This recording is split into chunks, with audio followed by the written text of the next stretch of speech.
penuh harapan mungkin kali ini bisa tercapai terobosan ya, khususnya di persoalan Palestina, Gaza. Tapi masih ada aspirasi dari wilayah Israel untuk tetap kekeh ya, kukuh pada kemauan tersebut. Kebutuhan dasar ini berubah menjadi barang mewah karena kelangkaan, lonjakan harga, dan distribusi bantuan yang terganggu. Di Gaza Selatan, tenda kini menjadi komoditas penting di pasar yang kacau akibat blokade. Kenaikan harga yang tinggi membuat banyak keluarga kehilangan harapan untuk memperoleh tempat berlindung.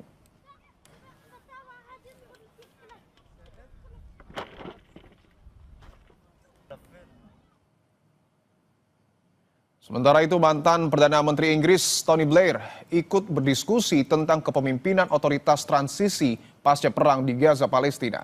Proposal yang berisi tentang pemerintahan sementara di Gaza itu disebut mendapat dukungan Amerika Serikat. Dilansir oleh BBC, Minggu waktu setempat, proposal yang kabarnya mendapat dukungan dari Gedung Putih itu disebut akan menempatkan Blair sebagai pemimpin otoritas pemerintahan yang didukung oleh PBB dan negara-negara Teluk sebelum menyerahkan kendali Gaza kembali kepada Palestina.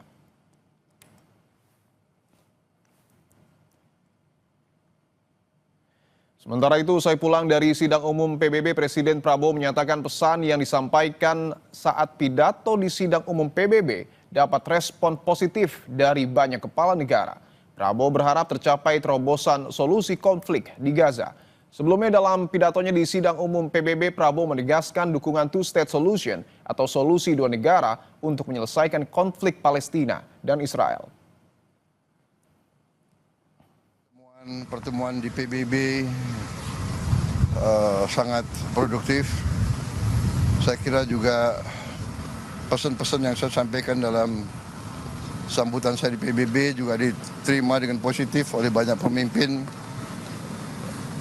Saya penuh harapan mungkin kali ini bisa tercapai terobosan ya, khususnya di persoalan Palestina, Gaza. Lalu apa yang bisa dilakukan pemimpin negara-negara pendukung kemerdekaan Palestina untuk menekan Israel? Siapa yang akan memainkan peran kunci untuk mendorong Israel mengakui kemerdekaan Palestina?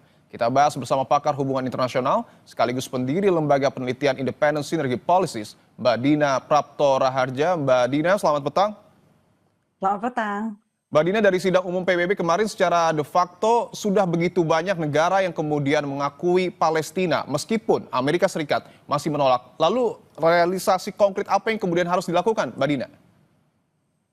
Pertama tentu Israel sendiri ya harus firm, harus tegas memang menerima ada peranan dari negara-negara eksternal untuk status Palestina di wilayah mereka, di wilayah itu. Jadi kalau sebelumnya Israel mengambil peran main hakim sendiri gitu ya untuk mendapatkan apa yang dia mau, sekarang jelas negara-negara dunia menginginkan peranan yang lebih besar buat negara lain menentukan nasib Palestina. Bagaimana kemudian untuk mewujudkan hal itu, Mbak Dina? Karena kita tahu bahwa nampaknya juga Israel sampai dengan saat ini masih dalam tanda kutip keras kepala untuk kemudian tidak mengakui Palestina. Betul. Dan mengambil alih wilayah yang sudah diduduki oleh Israel itu tentu bukan pekerjaan yang mudah. Kalau dilihat dari perkembangan berita di Israel, kelompok garis kanan yang notabene tentu saja adalah pendukung dari Perdana Menteri Netanyahu itu masih fix ya, masih ingin mengambil alih wilayah Gaza sekaligus juga wilayah tepi barat itu mereka ingin juga diambil full begitu. Meskipun Donald Trump sudah mengatakan tidak gitu ya, Amerika Serikat jangan sampai itu terjadi, berarti masih ada aspirasi dari wilayah Israel untuk tetap kekeh ya, kukuh pada kemauan tersebut.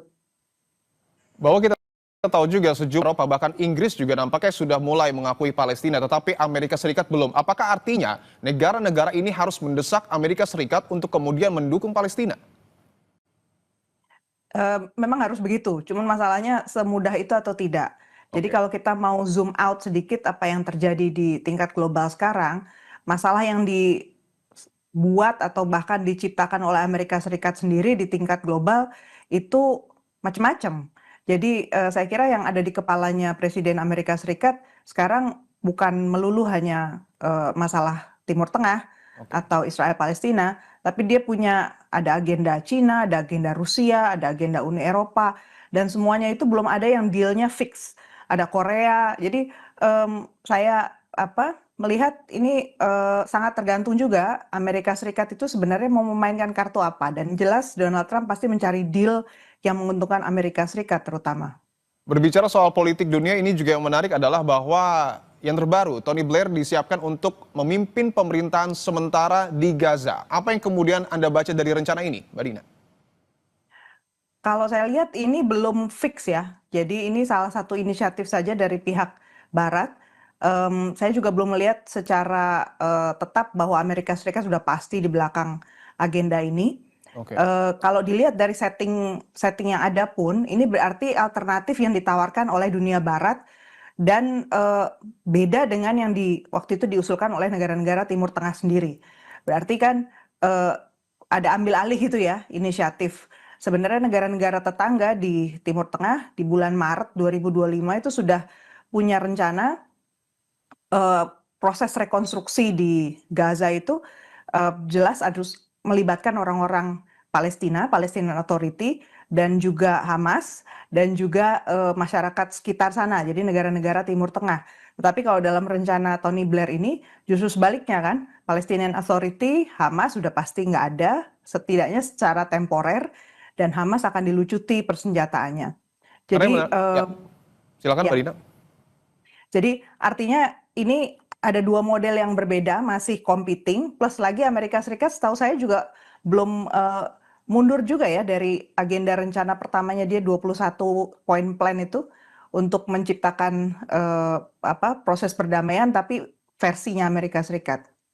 Oke, menurut Anda siapa yang memiliki peran penting ataupun posisi yang paling kuat untuk kemudian mendorong Israel agar juga mengakui Palestina?